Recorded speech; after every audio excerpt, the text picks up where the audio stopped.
ಶಾಮನೂರು ಹಚ್ಚಿದ ಬೆಂಕಿ ದಾವಣಗೆರೆಯ ಕಾಂಗ್ರೆಸ್ ಸುಟ್ಟಿದ ಹೇಗೆ? ಮುಸ್ಲಿಮರನ್ನ ಕಾಂಗ್ರೆಸ್ ವಿರುದ್ಧವೇ ಎತ್ತಿ ಕಟ್ಟಿದ್ಯಾರು? ಎಸ್ಎಸ್ ಕಾಂಗ್ರೆಸ್ಗೆ ಮತ ನೀಡಬೇಡಿ ಎಂದಿದ್ದು ಸರಿ ಇತ್ತಾ? ಅಂದು ಕಾಂಗ್ರೆಸ್ಗೆ ಮುಸ್ಲಿಮರ ಅವಶ್ಯಕತೆ ಇಲ್ವಾ? ಅವರ ಮತ ಬೇಡ್ವಾ ಕಾಂಗ್ರೆಸ್ಗೆ? ಅವರ ಮತ ಬೇಡ್ವಾ ಕಾಂಗ್ರೆಸ್ಗೆ? ಅವರ ಮತ ಬೇಡ್ವಾ ಕಾಂಗ್ರೆಸ್ಗೆ?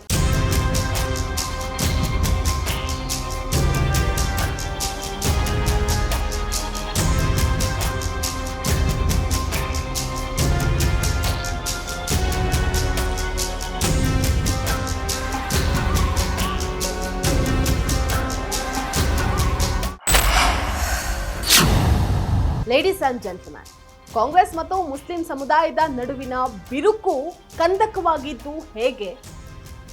ದಾವಣಗೆರೆ ಉಪಚುನಾವಣೆಯ ಆಘಾತಕಾರಿ ಸತ್ಯಗಳ ಬಗ್ಗೆ ಒಂದು ನಿಷ್ಪಕ್ಷಪಾತ ವರದಿ. ಶಾಮನೂರು ಹಚ್ಚಿದಂತಹ ಬೆಂಕಿ ದಾವಣಗೆರೆ ಕಾಂಗ್ರೆಸ್ ಅನ್ನೇ ಸುಟ್ಟು ಹಾಕಿದ್ದಾದ್ರೂ ಹೇಗೆ? ವೆಲ್ಕಮ್ ಟು ವಾಂಟೇಜ್ ವಿತ್ ನಿಶ್ಚಿತ. ಇದು ನೆಲ ಜಲ ಭಾಷೆಗಾಗಿ ಪ್ರಾಮಾಣಿಕ ಪತ್ರಿಕೋದ್ಯಮ.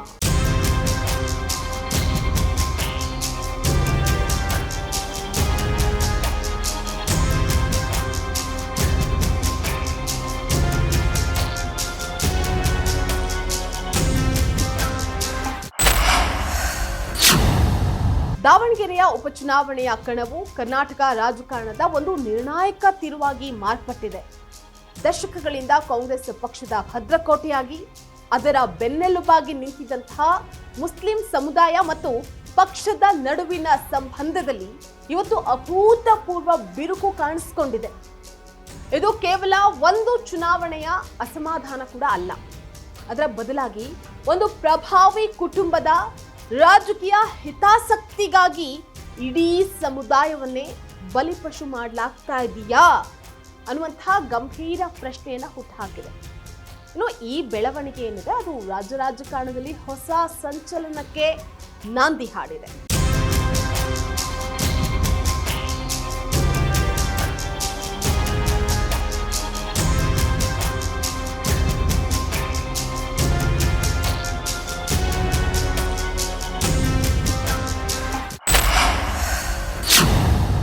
ಸಾಮಾನ್ಯವಾಗಿ ಕಾಂಗ್ರೆಸ್ ಪಕ್ಷದಲ್ಲಿ ಯಾರಾದರೂ ನಿಧನರಾದಾಗ ಅವರ ಕುಟುಂಬದವರಿಗೆ ಟಿಕೆಟ್ ಅನ್ನ ನೀಡೋದು ಒಂದು ಸಂಪ್ರದಾಯ.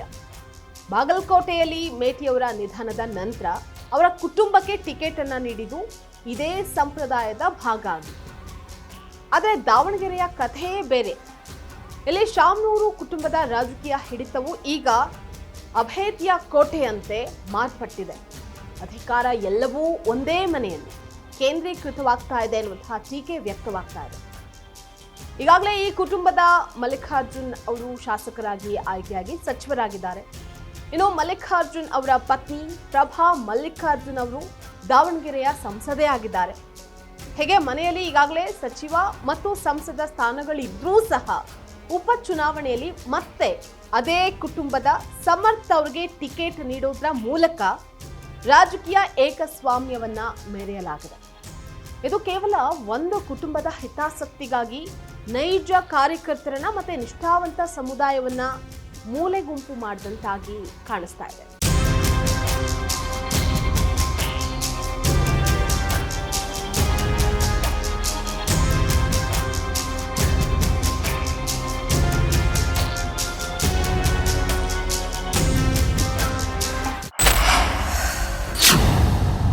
ಈ ಬಾರಿಯ ಚುನಾವಣೆಯಲ್ಲಿ ಮುಸ್ಲಿಂ ಅಭ್ಯರ್ಥಿಗೆ ಟಿಕೆಟ್ ಸಿಗುತ್ತೆ ಅನ್ನುವಂತಹ ಬಲವಾದ ನಂಬಿಕೆ ಇತ್ತು. ಇದಕ್ಕೆ ಕೇವಲ ರಾಜಕೀಯ ಲೆಕ್ಕಾಚಾರ ಮಾತ್ರವಲ್ಲದೆ ಸ್ವತಃ ಆ ಕುಟುಂಬವೇ ನೀಡಿದಂತಹ ಸಾರ್ವಜನಿಕ ಭರವಸೆಯೂ ಅದಕ್ಕೆ ಕಾರಣ ಆಗಿತ್ತು. ನನ್ನ ಮುಂದಿನ ಟಿಕೆಟ್ ಮುಸ್ಲಿಂ ಅಭ್ಯರ್ಥಿ ಕೊಡ್ತೀವಿ ಅಂತ ಅವರು ಸಾರ್ವಜನಿಕವಾಗಿ ಹೇಳಿದ್ರು ಕೂಡ. ಇನ್ನು ಈ ಭರವಸೆಯ ಬೆನ್ನಲ್ಲೇ ಸ್ಥಳೀಯ ಕಾರ್ಯಕರ್ತರು ಹಾಗೆ ಮುಸ್ಲಿಂ ಧಾರ್ಮಿಕ ನಾಯಕರು ಹೈಕಮಾಂಡ್ ಮೇಲೆ ಒತ್ತಡವನ್ನ ಹೇರಿ ಈ ಬಾರಿ ಸಮುದಾಯಕ್ಕೆ ಪ್ರಾತಿನಿಧ್ಯ ನೀಡಬೇಕು ಅಂತ ಹೇಳಿ ಮನವಿಯನ್ನು ಸಹ ಮಾಡಿದ್ರು. ಆದರೆ ಹೈಕಮಾಂಡ್ ಈ ಎಲ್ಲ ಒತ್ತಾಯಗಳನ್ನ ಬದಿಗಿಟ್ಟು ಮತ್ತೆ ಶಾಮನೂರು ಕುಟುಂಬದ ಹಿತಾಸಕ್ತಿಗೆ ಮಣಿದಿದೆ. ಇದು ಸಮುದಾಯದ ಮುಖಂಡರಲ್ಲಿ ಇವರ ಆಕ್ರೋಶಕ್ಕೂ ಸಹ ಸಹಜವಾಗಿ ಕಾರಣವಾಗಿದೆ.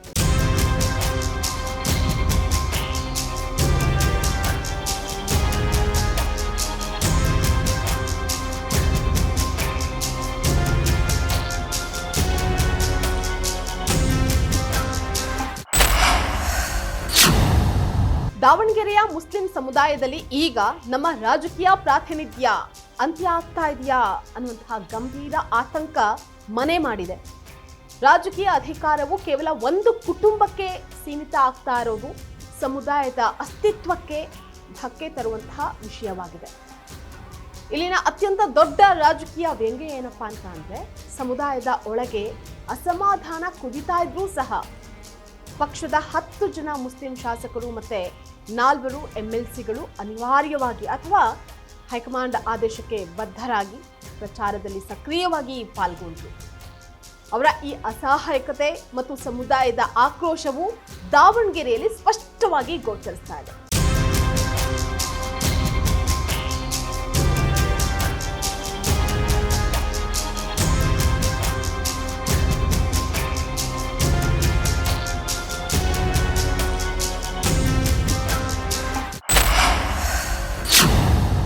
ಕಾಂಗ್ರೆಸ್ ಪಕ್ಷವು ಕೇವಲ ಒಂದು ಪ್ರಭಾವಿ ಕುಟುಂಬದ ಓಲೈಕೆಗಾಗಿ ತನ್ನ ಅತ್ಯಂತ ಭದ್ರವಾದ ವೋಟ್ ಬ್ಯಾಂಕ್ ಅನ್ನ ಕಳೆದುಕೊಳ್ಳುವಂತಹ ಅಪಾಯವನ್ನ ಮೈ ಮೇಲೆ ಎಳೆದುಕೊಂಡಿದೆ.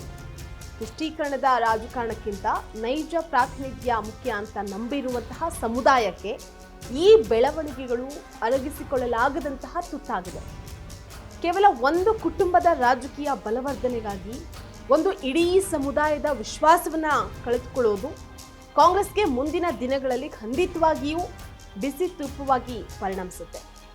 ಇಂತಹ ಏಕಪಕ್ಷೀಯ ನಿರ್ಧಾರಗಳು ಪಕ್ಷದ ಭವಿಷ್ಯಕ್ಕೆ ಮುಳುವಾಗುತ್ತಾ ಅನ್ನುವಂಥದ್ದಕ್ಕೆ ಕಾಲವೇ ಉತ್ತರಿಸಬೇಕಾಗಿದೆ. ಇದಾಗಿತ್ತು ವಾಂಟೇಜ್ ವಿತ್ ನಿಶ್ಚಿತ. ಎಕ್ಸ್ಕ್ಲೂಸಿವ್ ಸುದ್ದಿಗಳು ವಿಶ್ಲೇಷಣೆಗಾಗಿ ನೋಡ್ತಾರೆ ಫೋಕಸ್.